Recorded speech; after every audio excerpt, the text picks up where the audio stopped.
Good for Bitcoin, a weekly show recorded live every Friday where we recap the top events of the week and talk about everything that is good for Bitcoin. If it's built on Bitcoin, then it's good for Bitcoin. Let's get started.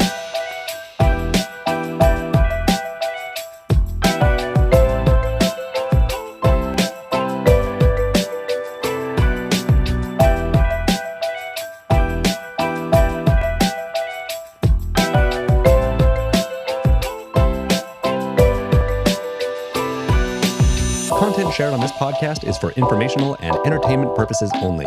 It does not constitute financial, investment, or legal advice. The views and opinions expressed are those of the host and guests and do not reflect the official policy or position of any other agency, organization, or company. We encourage you to conduct your own research and consult with a qualified professional before making any financial decisions.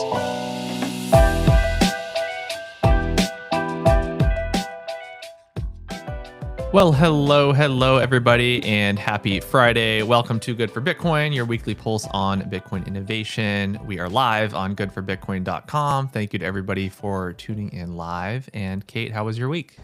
Hey, Brandon. Yeah, it's been a good week. Kind of like, again, a slow week on the Bitcoin front, but I mean, I'm traveling to the West Coast this week. I love being out here in the mountains. So personally, it's been a fun week. And you, I feel like you have some fun news to share. Yeah, it's been a big week. I got a job at SoFi. I announced that the other day, which is very cool.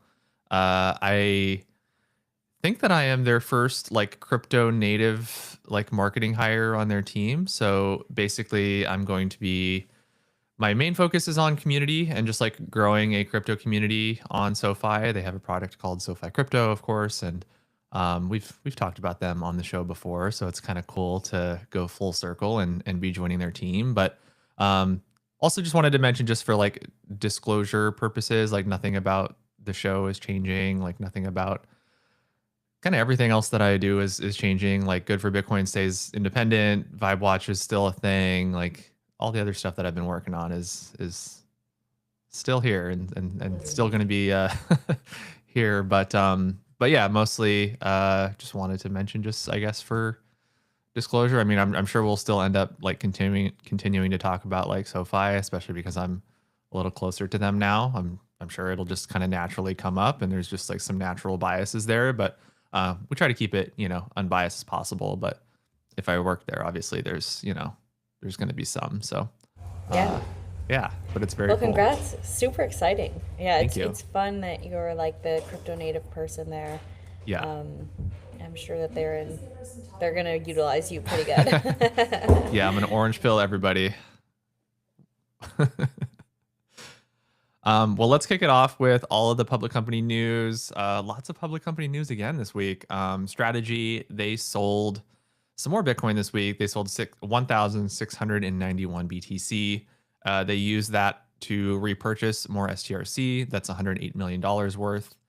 They also sold another $653 million of their MSTR shares at the market or ATM offering. And then they took that and added that to their USD reserve. So they're buying back STRC. They're adding more to their USD reserve, and STRC continues to improve back to that $100 target that they have. So they now have 840,447 BTC and $4.65 billion in their USD reserve. Nice. And then we have a quick one. We have Strive, who bought 147 BTC, which brings their total to 20,167 in total. We keep seeing financial reports come in for the quarter. I guess Trump Media and Technology Group Corporation, they reported an additional 4,622 BTC on their balance sheet since last quarter, which is quite a lot of Bitcoin for them. They now hold 12,062 BTC. And then we have a sell-off from Riot Platforms. They sold 4,300, which brings their total down to 11,380. And this is definitely one of those like pivoting into AI moves. Yeah, they've been kind of continuously selling off more and more Bitcoin, probably to pay for more GPUs for AI, I would imagine. Yep. Yeah. Orange BTC, they have taken a page out of Strategy's playbook and they launched Digi 11, which is their first ETF of preferred shares from the Bitcoin ecosystem with monthly distributions. They also bought another 2 BTC this week. They now hold 3,950 BTC. And I'm sure with this offering, we'll probably see, I don't know, an uptick, I guess, in buys from them every week. So good for them. Then we have H100 Group. They added 2,455 to their balance sheet since their last filing in February, which brings their total to 3,506 BTC. It's a big addition there. BitGo Holdings Inc. revealed an additional 74 Bitcoin in their quarterly report. So they are now holding 2,523 Bitcoin. And then we have Embry Digital. They are also continuing to sell. They sold 235, which brings their total down to 1,279 BTC remaining. Kind of a healthy mix of like selling and buying going on. Yeah. Gotta have somebody buying. You gotta. Yeah. I mean, lots of big ones, but also like it's expanding over the quarter. So kind of interesting to see like retroactively, who's buying, who's selling. Big news, I guess. We said we weren't going to talk about it again until it happened, and of course it happened because, of course, it was going to happen. Didn't surprise anybody. Surprising nobody with a brain. RIP-110 failed on Saturday. Just a quick recap of the past week in case anybody missed it. So the mandatory signaling began on Saturday at block 961,632. That basically is like the block that if you were like a miner or a node, you had to like flip the switch basically by this specific block. So that block happened. Antpool mined the first block of the window without setting version bit 4, which was sort of like the little toggle switch to move over to BIP110. So Antpool mined it, just a regular block. And then all of the nodes that were enforcing BIP110, primarily a lot of Bitcoin Knots nodes, rejected that block from Antpool. And then follow-up happened where Roughnecks, which is this mining group that was like associated with BIP110, they ended up mining a competing block at the same height. And that's also through like Ocean's Datum protocol.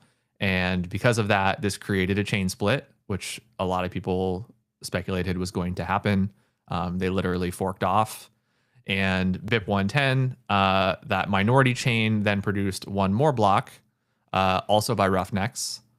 And then after those two blocks, the new BIP110 chain stalled because Roughnecks stopped mining. They just basically were like, yeah, we're not going to do this anymore. It's clear that it's kind of failed at this point. And you don't want to only have one miner mining Bitcoin on their chain. So that happened. Basically, it forked off. There was two blocks, and then they gave up on the mining side. And then on Monday, Luke Dash Jr. announced he was taking a sabbatical as CTO of Ocean Mining to turn his immediate focus to working on Bitcoin and open source projects to support Bitcoin. But the important thing now is when Luke says Bitcoin, he doesn't mean Bitcoin. He means this stupid chain that doesn't really have any value. So Luke's doing that. More power to him, I guess. Like, have fun.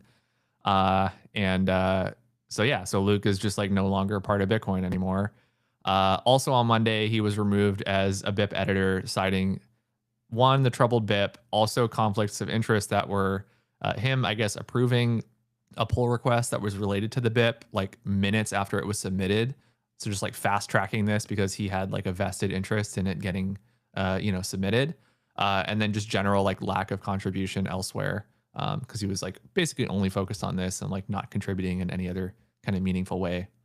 So he's basically been kicked out of the Bitcoin development circle, which in his eyes is no longer Bitcoin anyway. So probably a mutual feeling. So a lot of these folks have basically said that they are taking breaks, they're stepping back, they're doing whatever, and they're just like leaving Bitcoin, which, Bitcoin doesn't care about these people. Bitcoin continues to produce block after block, and that's totally fine. So, yeah, RIP-110 is the new name for BIP-110. These people are welcome to come back on Bitcoin, I guess, just because Bitcoin is permissionless, and Bitcoin doesn't doesn't judge, I guess. But you also have some updates here on the cold card hack from last week. Yeah, I saw this and I thought it would just be good to go over some of the numbers and yeah, just share some of the updates that have happened. So this is coming from Alex Thorne. He's with Galaxy Digital, and he's done some sleuthing on chain analytics just to like see what's happening. So far, from his perspective, what he's seeing is that 8,300 addresses were confirmed to be attacked so far. In total, it was around 112 million stolen, and so that's around 1,702, sorry, 1,720 Bitcoin, but he thinks it's going to just keep climbing, probably somewhere around 2,100 Bitcoin as more platforms and patterns get corroborated. But from his findings, the biggest thing he found was that these people were not like speculators. A lot of people were holding their coins for over 4 years, and so they were really long-term savers. They were in it for the long term. They were, good Bitcoiners, and a lot of them were fully air gapped. So they did everything right, and they still got their funds stolen, which is pretty devastating. He was saying it's hard to track a lot of this stuff because a lot of the funds originated in like individual wallets, not just like one central honeypot. So it's a ton of different addresses. And then, yeah, so the engineers at Block Inc. They found that the Wave 1 attacker appeared to have been using a paid account at a blockchain data provider, and he was targeting. He was like, yeah, querying target addresses, and so yeah, it's been So basically, they have like yeah, a lead on like who might have been behind these attacks, because they might be exactly, able to yeah, like target that whoever was like querying yeah, the blockchain. yeah. Yeah.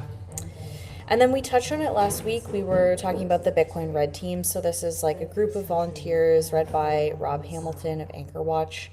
And they were just looking into like Bitcoin itself, making sure that it was, intact, and kind of like running some tests against it.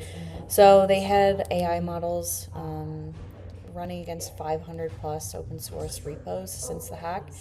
And basically, it all came back clean. Basically, saying what we said last week: Bitcoin itself was not hacked or untouched, or there's no vulnerabilities. This was really on cold card, and I mean, we dug into like the entropy issue and all of that last week. So yeah, Alex, he's been looking at this stuff for the last couple of weeks, running like the stolen funds through his own analytics stack, and he's also been like passing a lot of this stuff over to the FBI, the Treasury exchanges, and chain monitoring firms, and just like trying to paint like a clearer picture of what happened. Maybe how to prevent this in the future, but just like understanding the situation. And so, from him, he was saying two basically main CTAs. One, if you're using a cold card model, and the seed was generated between March of 2021 in the patch, and you didn't manually introduce any entropy dice rolls, anything like that, get your funds off the cold card, because they're still susceptible to being stolen at this point. So make sure you're moving those funds. And then if you were a victim, you did have your funds stolen, he said to reach out to him. His handle's at Intangible Coins on X, and you don't need to provide any personal information, just your affected addresses.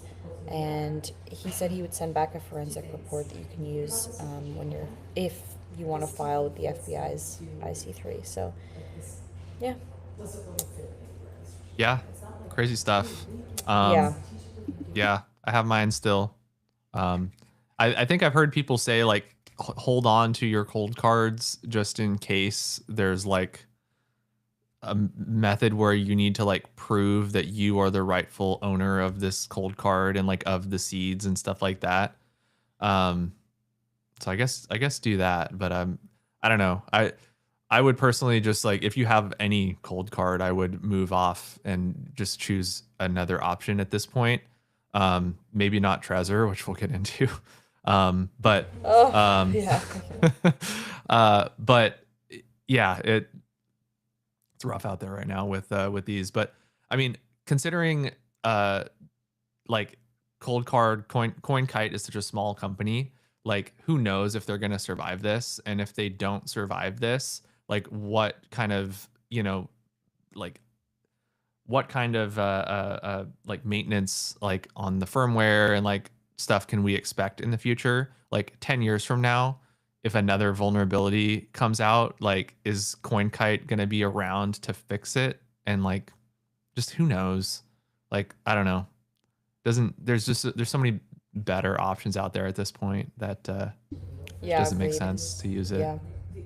It's tough to like come back, it's tough to come back from your main value prop, is the thing that failed you, and I don't know, who knows what will happen with them, but yeah, that it's a tough one for sure. Yeah. Some more follow-ups just on all of these infrastructure-based hacks that have happened. So BTC Pay Server, they followed up after their vulnerability last week that was discovered and then patched, but unfortunately exploited before it could be like fully patched everywhere. They will be donating 0.21 BTC to the Bitcoin Red team and 0.21 BTC to Craig Raw, who is the developer of Sparrow Wallet and the researcher on the Red team that discovered the bug, for their responsible disclosure of the vulnerability. In addition, friends and supporters of the BTC Pay Server project have committed to funding a bounty to recover the stolen funds.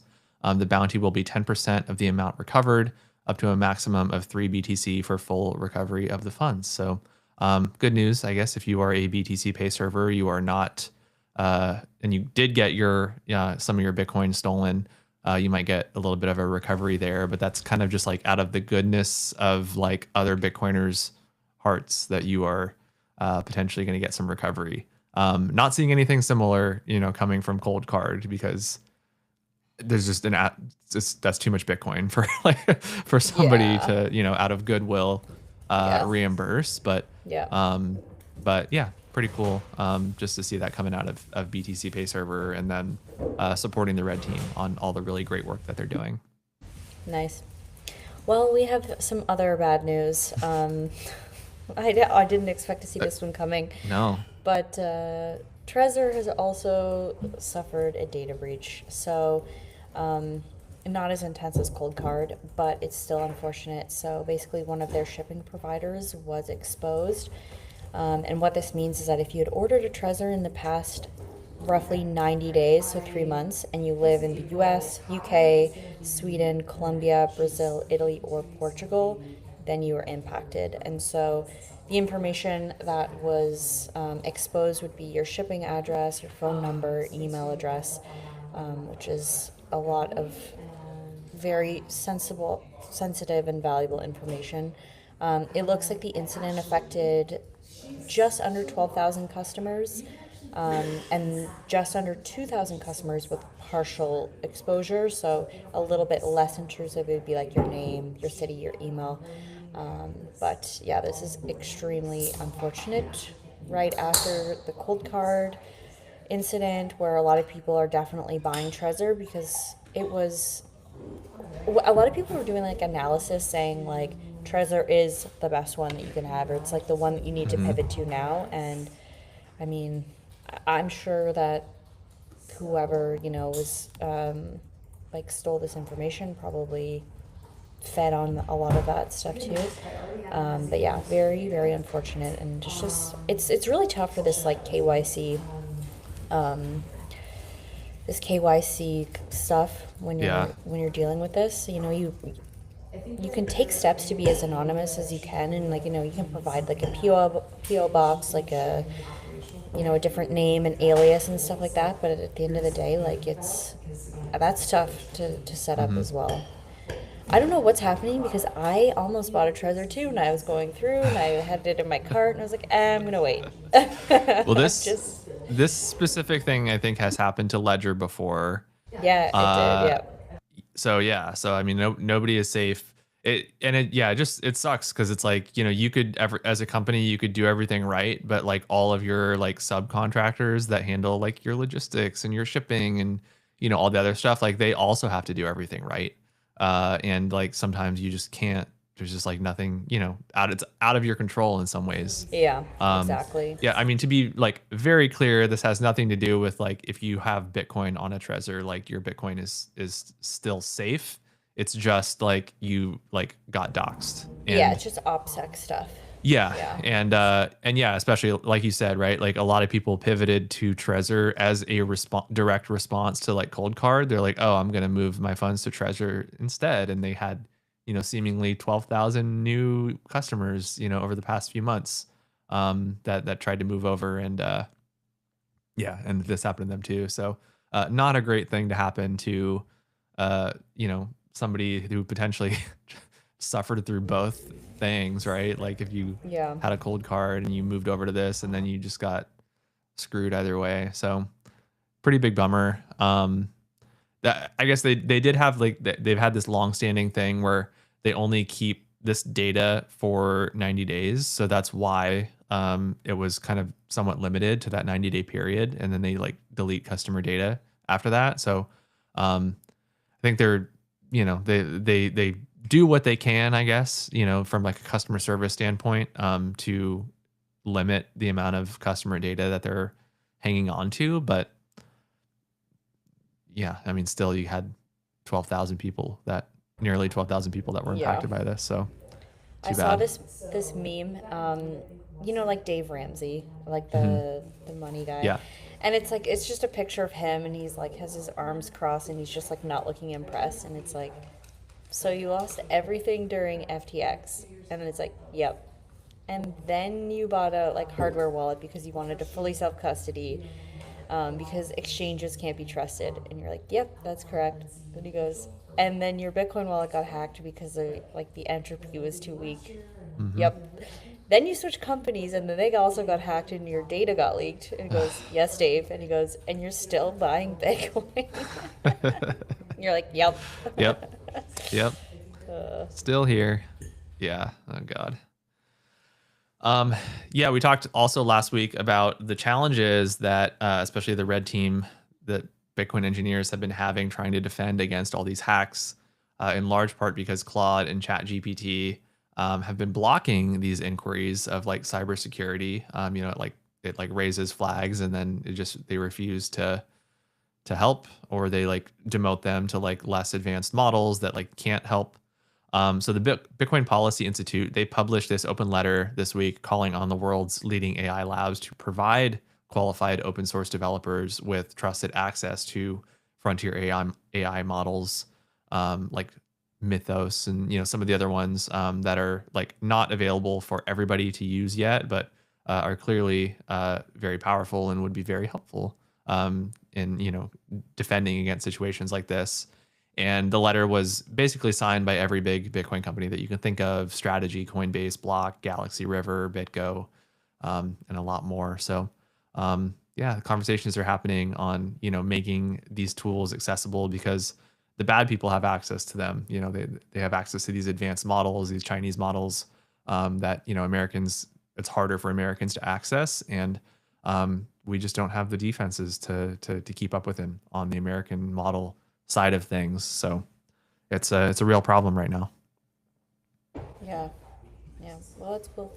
It's always like when you see big names like that get together around something, you know that it's definitely something worth paying attention to. That's for sure. Yeah, it's growing pains, but in the end, it's going to be good for Bitcoin, like we've been talking about. Like, uh, yeah, like these things will get solved, they'll get figured out, and Bitcoin will be stronger and more secure for it. So it'll be good in the future. All right, well, let's get into some quick headlines then to take us home. Let's do it. The French tax authority apparently has been hacked, and 678,000 records were leaked. I saw this tweet from Jameson Lopp talking about it, and I mean that alone, on its own sucks.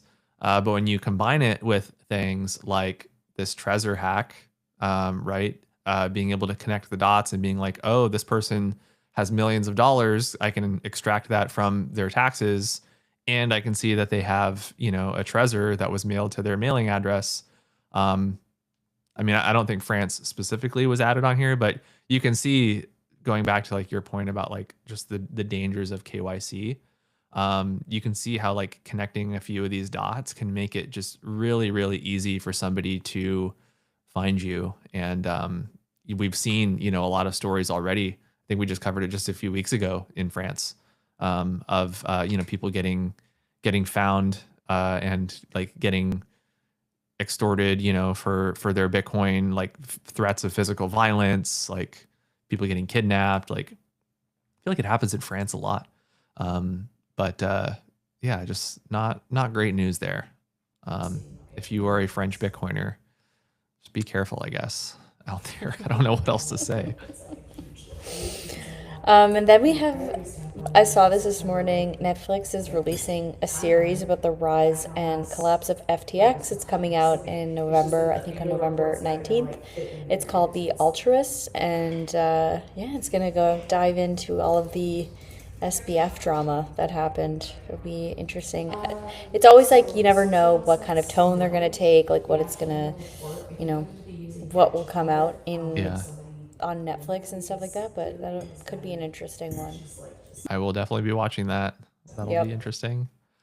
Thought this was also interesting. Robbie Mitchnick, who is at BlackRock, he was on Bloomberg TV this week, and he said that IBIT is now allowing in-kind exchanges of Bitcoin for IBIT for as little as $1 million, which is down from $25 million previously. So basically, this allows Bitcoiners to convert their self-custody BTC into IBIT, BlackRock's ETF, tax-free. So you can just like convert it from BTC to IBIT. You don't have to pay taxes on it, and then you just have like all of the safeguards that an ETF would have. And obviously, that means that you are no longer in control of your Bitcoin, and you are trusting BlackRock. And for some Bitcoiners, that's like completely off the table. But for other Bitcoiners that just want to not worry about their custodying their Bitcoin, especially with everything that's been going on lately with self custody, it might make sense for certain Bitcoiners to want to do that. So $1 million still out of reach for a lot of us, but down from 25 million, that certainly opens the door for a lot more folks. Yeah, nice. We have an update from the .bitcoin news. So Wiz from mempool.space shared that the ICANN TLD community evaluation for .bitcoin was submitted, and there was over 50 letters of endorsement. But because of how slow ICANN is, we probably will not be seeing any progress on this for years, and so it's potentially launching in 2030. Yeah, that's a long time. Yeah, we have kind of heard about a lot of these processes from like our work at Trust Machines, supporting like Orange domains, and hearing about how centralized of an organization ICANN is. There's so much bureaucracy and just like so much centralization at ICANN, that dealing with them and expecting like change of any kind from them takes like literal years. So 2030 Bitcoin, who knows what the price of Bitcoin is going to be in 2030. But it's a long time to wait, I guess, for your .bitcoin handle. This one was cool. Tether completed its largest financial audit in history with KPMG, which is one of the big four audit firms. I think historically, you've never seen any of the big four audit firms touch crypto at all. So this is really big news. One, just for the entire crypto industry, like a big firm like KPMG is, taking on a customer like Tether. But it's also really big for Tether because there historically has been so much FUD on them not actually having the reserves to like back up, all of their, just how big of a stable coin they are. So pretty interesting stuff. I guess KPMG issued an unqualified audit opinion on their 2025 financial statements, which happens to be the most positive form of opinion that an independent auditor can issue. So Tether seems to have the funds that they say they do, which good news for everybody. Yeah, yeah. Okay, and then our last one. Do we think this is good for Bitcoin? So the U.S. government officially posted their largest July budget deficit in history, with a deficit of 432 billion due to an acceleration in federal spending. So as a result of this, their expenses on interest have officially surpassed both the national defense budget and the Medicare spending. So basically, the US government is now spending more money on just interest than it does to fund the entire US military and to provide healthcare for seniors, which it's hard to fathom those numbers because, I mean, they're obviously like the US spends the most out of any country on their military, and Yeah. that's an insane amount.